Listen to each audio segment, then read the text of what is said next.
네, 여러분 2장 이제 19절 말씀으로 이제 넘어가겠습니다. 2장 18절 말씀에서 그 돕는 베펠이 하나님께서 엘로힘 하나님이 우리에게 보내시는 여호와의 어떤 사역과 연관점을 갖는다라는 그 지점을 조금 살펴보셨고, 그게 이제 파라클레토스라는 보혜사의 역할과 그 의미, 영적인 의미에서 지금 소통하고 있다. 거기까지 염두에 두시면서 19절을 보시면 이렇게 나와요. 여호와 하나님이 아담아, 여기서 흙은 여러분 처음에 하아담을 지을 때의 7절에 말하는 아파르가 아니라 하아담아가 쓰였어요.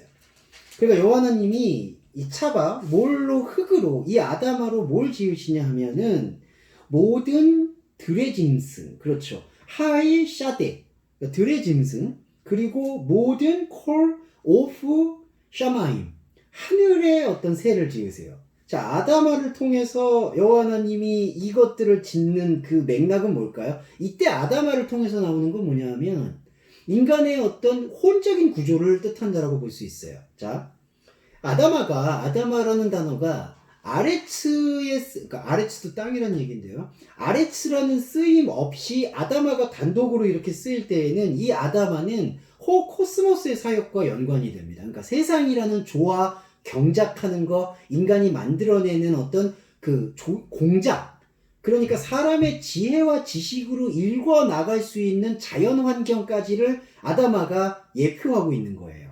그러니까 여호와 하나님이 아담아를 갖고 와서 들짐승과 각종 그 모든 공중의 새를 이렇게 지었다라는 이야기는, 여호와 하나님은 이미 모든 것을 창조하셨죠. 사실 물질 세계를.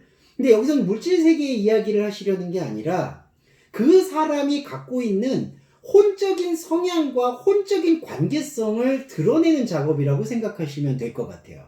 무슨 뜻이냐면, 우리가 창세기 1장에서도 여러분 아시겠지만 하이샤데라든지 오프 샤마임, 이게 이제 하늘의 새, 그 다음에 들에 살아있는 것, 하이라는 게 이제 짐승이라고도 번역될 수 있지만 살아있는 것이라고 할 수가 있거든요.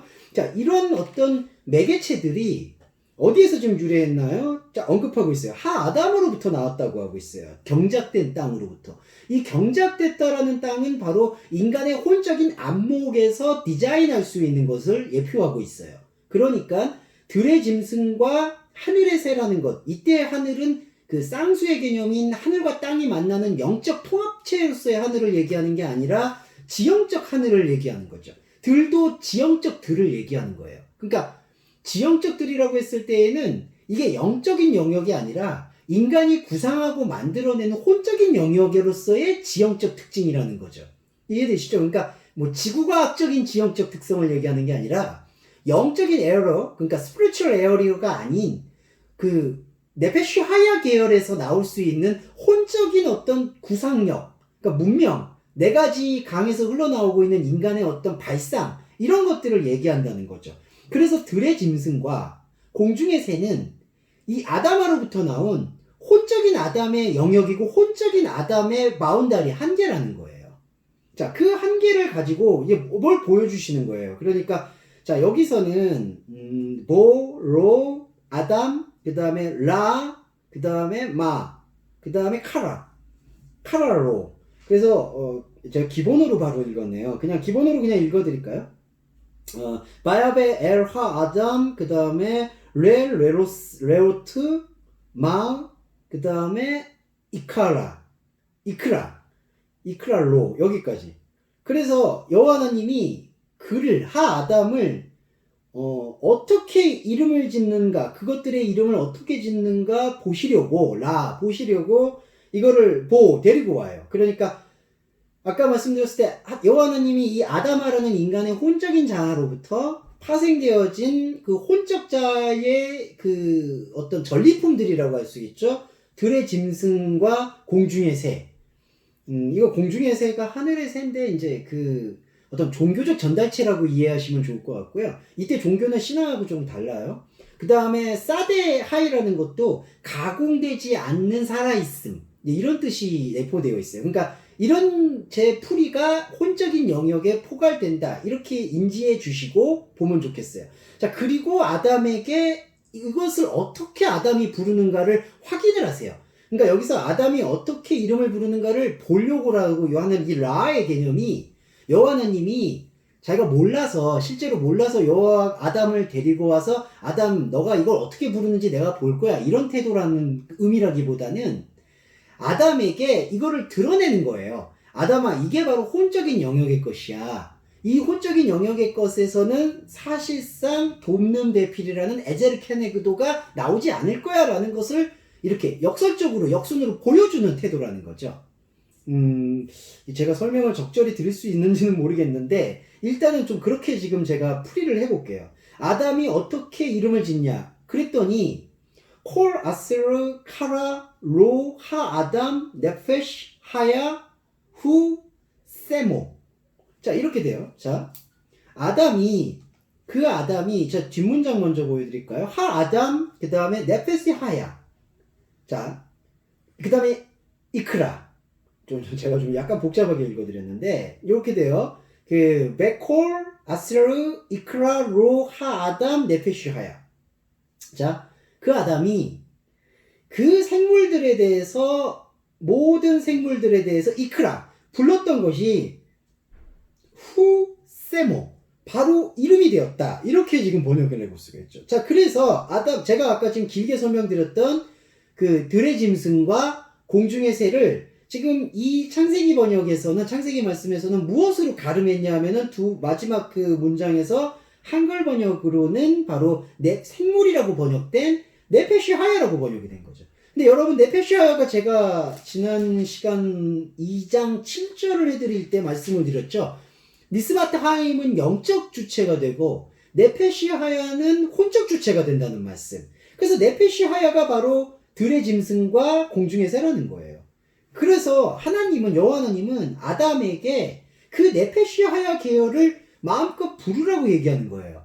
자, 네페시 하야인 이 상태, 그러니까 이게 하나님의 영적인 것과 이제 연결되어지지 않은 인간에게 주어져 있는 이 문명과 구상세계에서는 그 하는 모든 활동을 일컬어서 카라라고 부르는 거예요. 그러니까 이게 이름을 부른다, 그러니까 부른다, 이 카라라는 게 부른다, 불러내다, 이끈다 이런 뜻인데 이게 단순히 부른다라는 어떤 동사에만 국한되는 게 아니라 문명의 모든 활동, 그러니까 인간이 하는 혼적자의 모든 활동을 카라라고 가름할 수가 있다는 거죠. 부름의 사역으로. 그러니까 아담이 모든 네페시 하야를, 그러니까 나의 혼적인 자, 여러분과 저의 혼적인 자아가 일을 해요. 그리고 구상하고 연구하고 살아가요. 그게 삶이죠. 그 삶의 영역이 살아가고 있는 자체가 카라예요. 부르는 거예요. 그리고 그렇게 살아가면은 무엇이 생기냐 하면은 자기 자신의 자리가 생겨요. 그 자리라는 게 뭐냐 하면은 셈이에요. 이름. 그래서 히브리어에서 이름은 뭐 권위, 성격, 스타일, 그 다음에 자신의 어떤 지위나 위치 이런 뜻을 함축하고 있어요. 그래서 한글 번역도 이렇게 번역되죠. 아담이 어떻게 이름을 짓나 보시려고 그것들을 그에게로 이끌어 오시니 아담이 각 생물, 네페시하야 모든 생물을 칼라 섬겼던 바, 그러니까 네페시하야라는 혼적인 자를 계속 살아갔던 그 삶의 자리가 바로 이름이다 라고 얘기를 해요. 그런데 이름인데 20절로 연결해서 볼게요. 이거는 같이 봐야 될 것 같아요. 끊지 말고. 아담이 이름을 줘요. 칼라 아담, 그리고 샘, 콜. 뭐에다가 이름을 주냐 하면은 바로 공중의 새와 들의 짐승에게. 그런데 여러분 여기 잠깐 보세요. 한글 번역 볼게요. 공중의 새와 들의 모든 짐승, 이게 지금 아까 19절에서 얘기했던 그 네페시하야 계열이잖아요. 혼적자 계열이죠. 그런데 20절에서는 그 혼적인 자아의 계열이라고 할 수 있는 공중의 새와 들의 모든 그 짐승, 이것도 살아있는 것이라는 뜻인데 이거를 지금 네페시하야가 아니라 다른 어떤 것으로 지금 다시 부연 설명했냐 하면은 바로 베헤마로 부연 설명을 해요. 20절에 보세요. 아담이 여기 앞에 한글 번역에서는 요거 나오죠. 육축이라고 번역된 거 보이시죠? 육축이 뭐냐? 이게 이제 하베헤마예요. 하베헤마가 뭐냐? 베헤마가 짐승이라는 뜻도 있는데 이 뜻은 베헤마는 어디에서 유래했냐면 이 히브리어는 바로 말을 못하는, 침묵하는 것에서 유래했다고 보십니다. 그렇게 보시면 돼요. 그러니까 아까 19절에서 네페시하야를 아담이 삶을 살아가서 그게 지위가 되고 권위가 됐잖아요. 이름이 됐잖아요. 근데 그 이름이 된 원소스가 뭔가요? 네페시하야예요. 그게 제가 혼적자라고 설명을 드렸죠. 근데 그 혼적자에 대한 다른 표현이 20절에 바로 콜 베헤마, 모든 짐승인데 그 짐승의 특징이 뭐냐면 침묵이에요. 이때 침묵은 진리를 발견해서 우리 입이 다물어지는 침묵이 아니죠. 이때 침묵의 표현은 네페시하야라는 인간의 혼적자가 하나님의 생각과 말씀에 대해서 말을 할 수가 없다라는 사실을 총괄적으로 예표하는 거예요. 총괄적 예표. 이렇게 이해하시면 돼요. 그래서 아담이 이렇게 되죠. 칼라 아담 셈 콜 베헤마, 모든 육축에 이름을 주었다. 자, 그런데 그 이름이 뭐였죠? 이름은 권위고 자리고 인정이고 안정감이고 지위예요. 근데 그 이름과 지위가 하나님과의 소통과 지금 연결이 돼 있나요? 아니에요. 베헤마가 지금 있잖아요. 그러니까 네페시아야가 베헤마인 거예요. 침묵이에요. 어떤 거에 대한 침묵? 하나님을 알아볼 수가 없는 상태. 그게 바로 베헤마의 상태예요. 그 베헤마 육축의 상태를 다시 구현한 게 바로 그 공중의 새 그리고 들의 짐승이에요. 이 공중의 새와 오프 사데와 그리고 하이 사데를 죄송합니다.